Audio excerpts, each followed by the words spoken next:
where we left off, you were talking about Good Morning America. Yeah, we did some tape run-throughs of Good Morning America, and then we actually went on the air with a taped show that we taped the night before, because I was very nervous about going live with this thing. This is a brand new unit.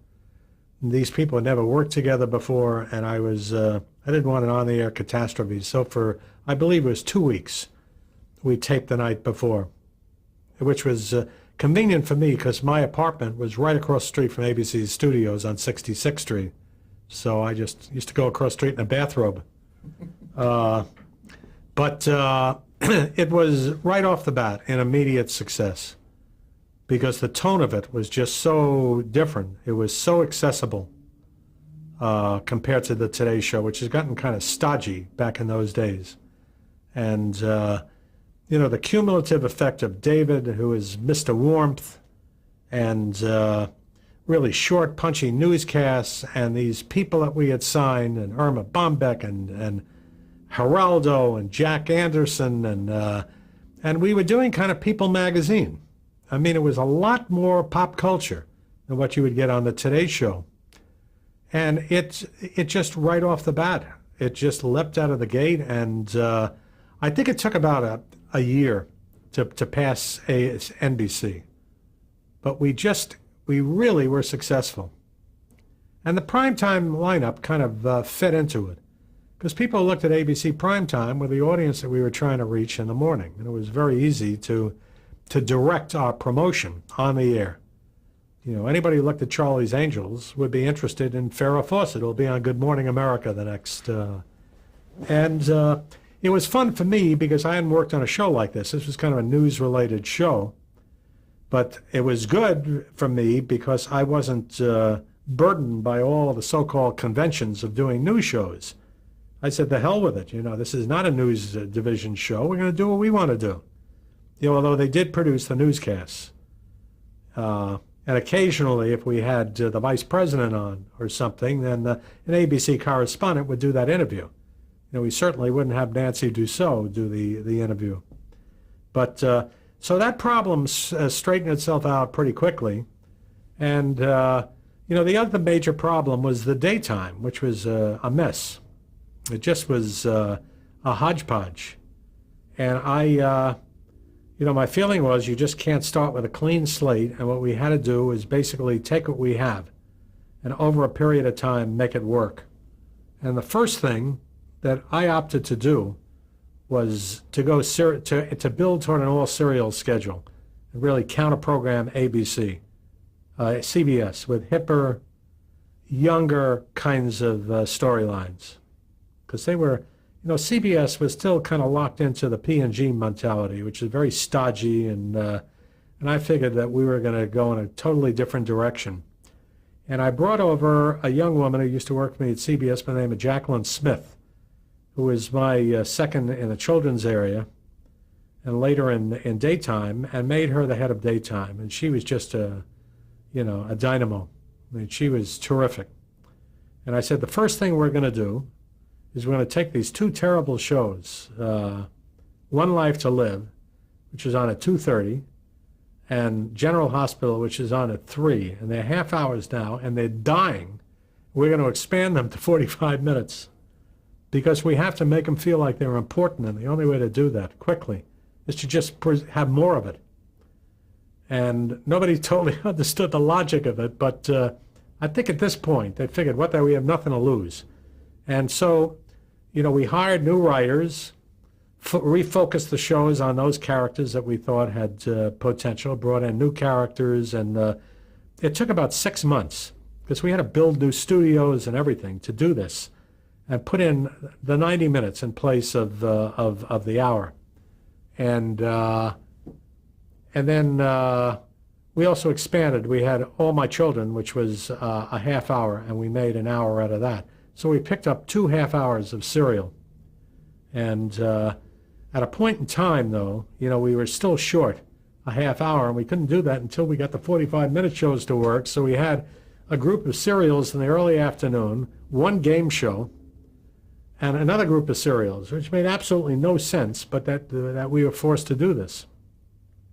until, we felt that the 45-minute shows were ready to go to an hour, which took about another 6 months to a year.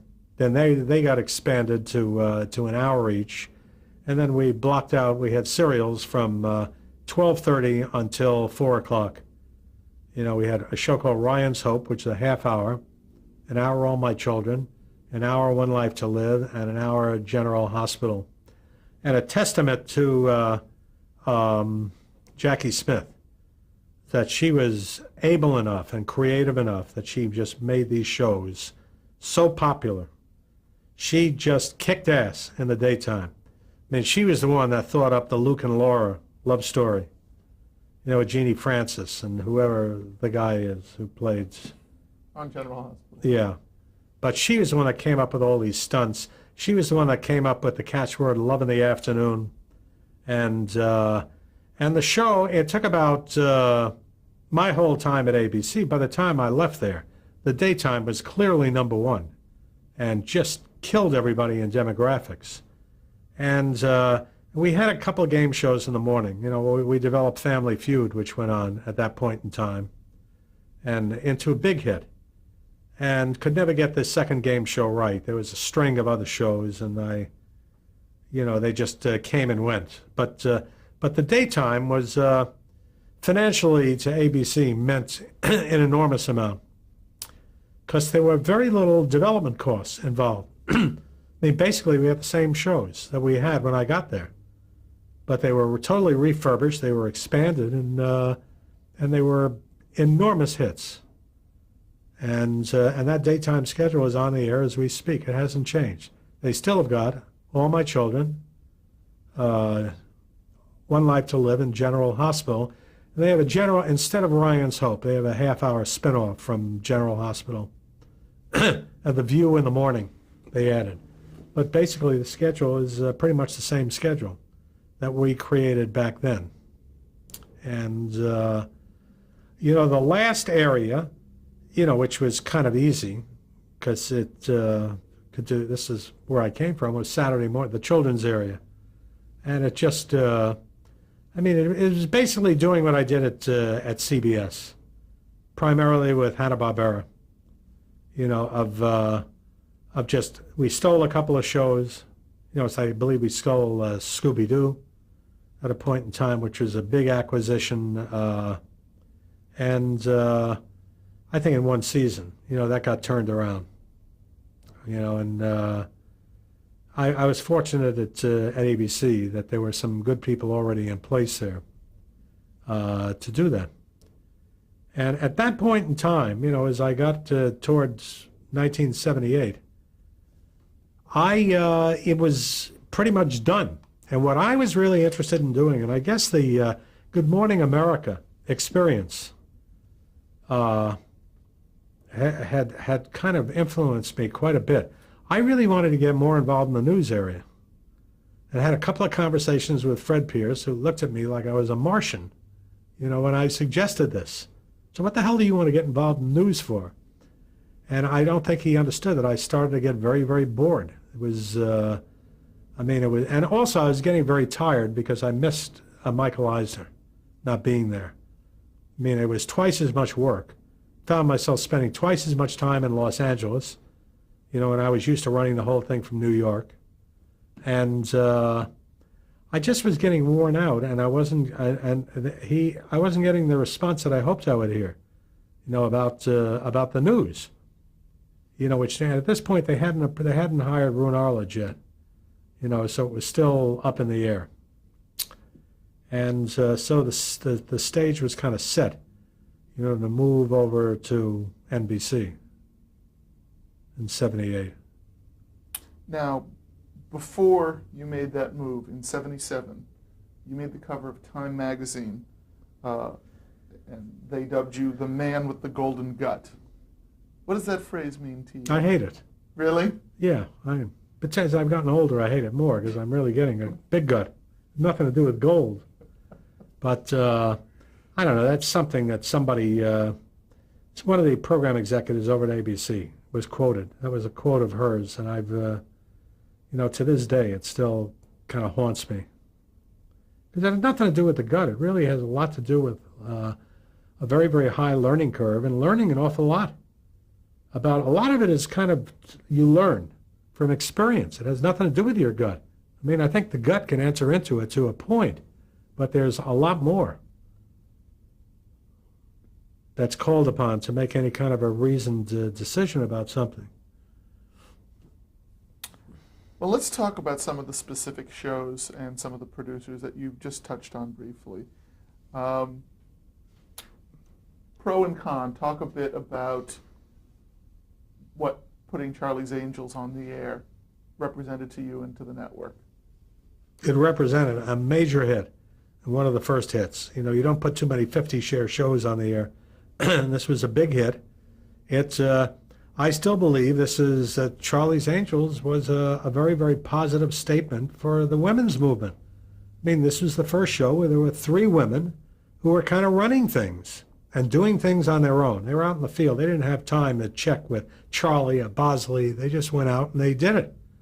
And it was a big hit, and it was bright, and it was, at the time, very, very fresh. And, there was nothing to be ashamed of there. Now, this show was, I guess, towards the beginning of your relationship with an important producer at ABC, Aaron Spelling. Talk a bit about working with Aaron Spelling. Well, he was a joy to work with. I mean, he was a total professional. And, he just, if he put his mind to it, he could do almost anything. I mean, he is the guy that delivered Family every week to us, which won Emmy Awards. He is, he's the guy that not too long ago did the HBO movie about AIDS, The Boys in the Band. And the band plays on. The band plays on, yeah. So, and you give him something like Charlie's Angels. We need a little bit of style and a little bit of fun, and there's nobody better. And he, when we got to the action-adventure stuff, the Starsky and Hutch's and Love Boat and Fantasy Island, I mean, he produced the hell out of these shows. And I don't think he's ever been totally appreciated. He's brought a lot of entertainment to a lot of people. And he was a major supplier. Now, on the comedy side, whereas at CBS you had your Norman Lear and your Brooks and Burns and your Larry Gelbart, one of your main players at ABC was Gary Marshall. Gary was, he was the main player. He was great. He was, and he could do a certain kind of comedy.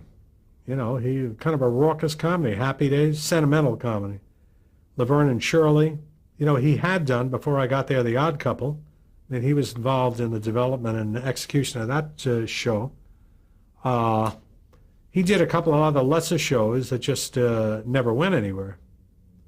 That ultimately got canceled, but he was important. Danny Arnold, who did Barney Miller, and he also did Fish for a couple of seasons. He was a great producer. I think Danny Arnold is one of the best comedies that have ever been presented on television. It's on now on TV Land, and it's those shows still hold up very well. So he was very important. The guys who produced All in the Family from Norman, Nichols Ross West, did Three's Company. A lot of people forget that their vocabulary in comedy was very, very broad, to go from All in the Family to a Three's Company. And I know it's something that Larry Gelbart doesn't want to admit to in his biography, but he was the one that wrote the good pilot script for Three's Company. Mr. Gelbart of MASH fame. Is that true? Never. Oh yeah, he never talks about it, but he did. Wrote a great script for that. And I think that the Universal Studio, just as a studio, turned out some really good material for us. They did Nancy Drew. They did the Bionic shows, 2 of them. They did Beretta. There's some really good shows that came out of it. Put a lot of money into those shows. And then there were individual producers that, the Crofts made a major contribution to our schedule with Donnie and Marie. in their own crazy way. Talk a bit about Donnie and Marie. Obviously, you have a real fondness for the variety show format.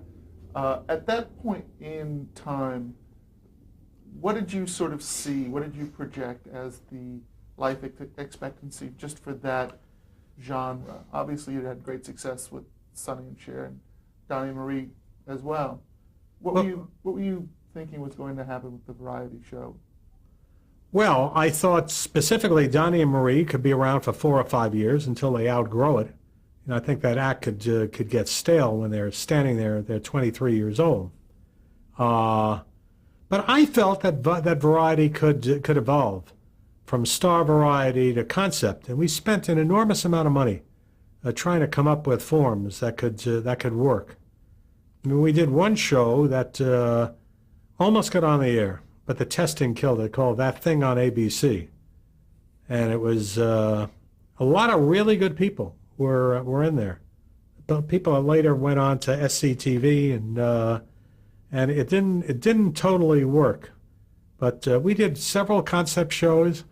We tried a show with Red Fox, which was just wrong for the network. I mean, he was just the wrong kind of personality.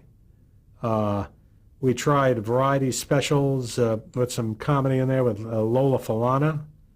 As I say, Cass Elliot, had she not died, I mean, I was prepared to put her on the air. That she did a show that her manager, Alan Carr, who later went on to produce Grease, the movie, was a great show. I mean, really, she was born to be on television, Cass Elliot. I don't know whether you remember her, but she's very, very large and great sense of humor. Yet the audience loved her, and could have been a big hit. Could have been the next big variety show if she, hadn't passed away. But I felt that the variety form, should continue, and I went to NBC. It did continue. Where we did shows like the Mandrell Show, and I even brought Marie back for a short-lived show. And I have a feeling that in the next couple of years, that, Saturday Night Live is enjoying a renaissance, the Mad Show is doing pretty well as its competition, that you're going to see some concept variety shows and maybe even a personality-dominated show. A guy like Steve Harvey, they're talking about doing a variety show. I mean, he's done I don't know how many years of the family of his comedy. He'd be a great variety artist. Could be a big hit. And I think somebody will do that. I think, the fact is, if they don't do it, then they lose them to the movies. And there's some of these people, it's like the Wayans kids could do a variety form and cross over. But to me, the variety show has always represented show business in television. And I'm really sorry to see that there's so little of it on the air now. It's just, it's too bad. And I do think that it's, by necessity, it's going to have to come back. Because obviously, the audience is telling us something about half-hour comedies. When the last successful one was Dharma and Greg on ABC. And NBC, I'm not convinced that they have anything this year. There's just such a high rate of failure. These shows are so bad that maybe the time is now to think about going back. Another genre, you touched a bit on family, but that family dramas were certainly a good part of what was succeeding on your schedule, not just with family, but Eight is Enough. Yeah, Eight is Enough. I left that out. But talk about why you think these shows were popular with your viewers. Well, they were popular because there was strong identification. A show like Eight is Enough, the kids on that show had problems, and the parents that the average parent or child at home could identify with. I mean, it's basically the appeal of Seventh Heaven. I don't think Seventh Heaven in its own way is that different from Eight is Enough in terms of form. And I, quite frankly, am surprised that there are only a handful on the schedule.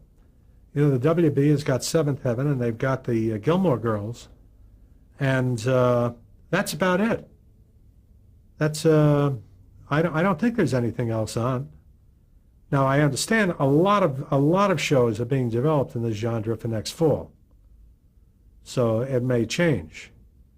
But I'm surprised that they haven't, nobody has done it before. One of the shows that you touched on that was a huge success for you was Three's Company. How involved were you with the casting of this show, particularly with John Ritter's being cast? Well, I suggested John because he used to be on the Waltons. He played a minister on the Waltons, so I knew he was very versatile and very, he could do comedy, and I suggested they test him, and he was great. But I was very involved in the casting of Suzanne Summers, that we had finally decided. We did 3 pilots, and it took the Larry Gelbart script to be the one that we made, and the Chrissy character still wasn't right. And so we got to the day before we're starting the production of the series. We didn't have a Chrissy. And I was so desperate, I took all the audition tapes and just kind of fast-forwarded them, and all of a sudden they went by Suzanne Summers, who I hadn't seen. But I recognized her from an appearance on The Tonight Show and said, back that up. And backed it up, and she was great. She'd been passed on. And I said, I don't understand. This girl could play that part. Why was she passed on? And I don't know. I couldn't get a straight answer. At any rate, we got her in that day, and she was on the set tomorrow, and she was terrific in that part. And that was an accident, because she should never have gotten the part. But that was a show that was in development. There was a woman by the name of Bridget Potter in the East who later went on to do the programming for HBO in the East, who was working on the development of that show long before I got to ABC, and always believed in it. Then it was called Man About the House. It was an old English series, and was convinced that it could work.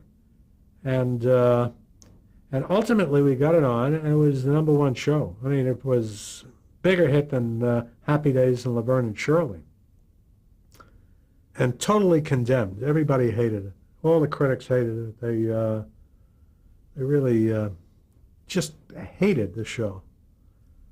I made the mistake once of comparing it to Moliere, and I never lived that down, in the sense that it was a farce, and that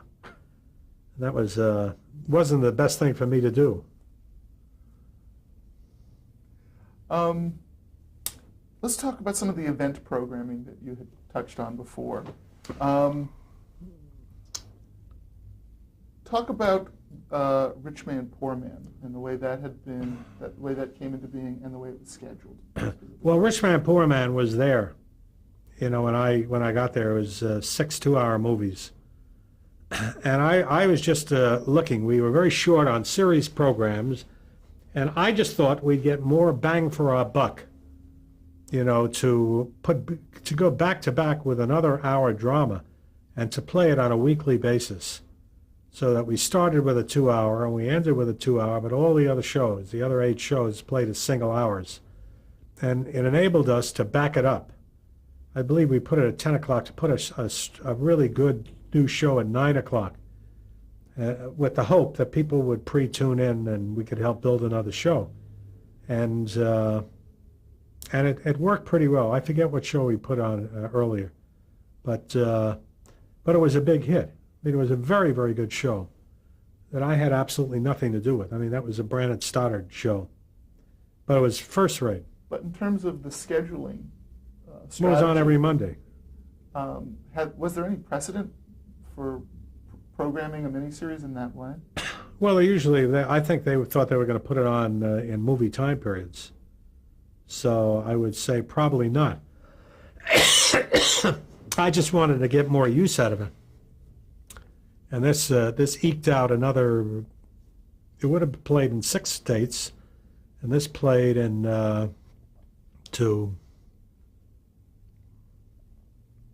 10 dates. So I thought this is the better way to do it, and it worked pretty well. We'll never know how it would have worked the other way. Similarly, talk about where Roots was, at what stage of development it was when you joined ABC. They had ordered some scripts, and we're working with Alex Haley and Bill Blinn and Ernest Kenoy on scripts. I think initially they ordered either 4 or 6 hours, and I got there, and I wanted to make the deal before I got to ABC, and I was too late. I saw Alex Haley on the Tomorrow Show with Tom Snyder, but got there too late, but I was delighted that it was there. And what happened is every other week, Brandon Stoddard would come in and say, "We need another hour. We need another hour. We need another." And so we went. It started at I think it was 6 hours and ended up with 12 hours. But I didn't buy it. But I was very much involved in the development and ended up saying, "Go ahead and make it." But being nervous as can be about it, with 12 hours of this. But I love the property. And when I saw the film and I looked at all of it in one weekend, I looked at all 12 hours, rough cut, and really got caught up in it. And I was very nervous about putting it into a suite period. I just didn't know how the audience would respond to the subject matter. And I sat in, I wasn't sure what to do, but I said, I looked at this thing over a weekend, and maybe the best thing to do is to back into January and play this over 1 week, play the 12 hours. Just preempt your whole schedule. Well, it wasn't the whole schedule. We opened with a 2-hour on Sunday, and we closed with a 2-hour, and I believe everything else was 1 hour. But there may have been 1 2-hour during the week. I don't. But we kind of put together a patchwork, which David Wolpe hated. He just hated the way it was scheduled. Hated it. But we did it in 1 week, played the whole thing off with major promotion, all big-time magazine covers, and it went on the air, and it was absolutely gigantic. It helped that we had blizzards all over the country that week. So a lot of people were snowed in, but it just kind of tapped a chord that I didn't call, or I would have put it in February. As it is, we got 70 shares in January, which didn't do us a hell of a lot of good in the sweep, and I never heard the end of it from the affiliates. How could you be that stupid to put this on? Which is great in hindsight. But a lot of people saw it. It was great, a great piece of work. Really, it was wonderful. And I think that's the end of this tape. So.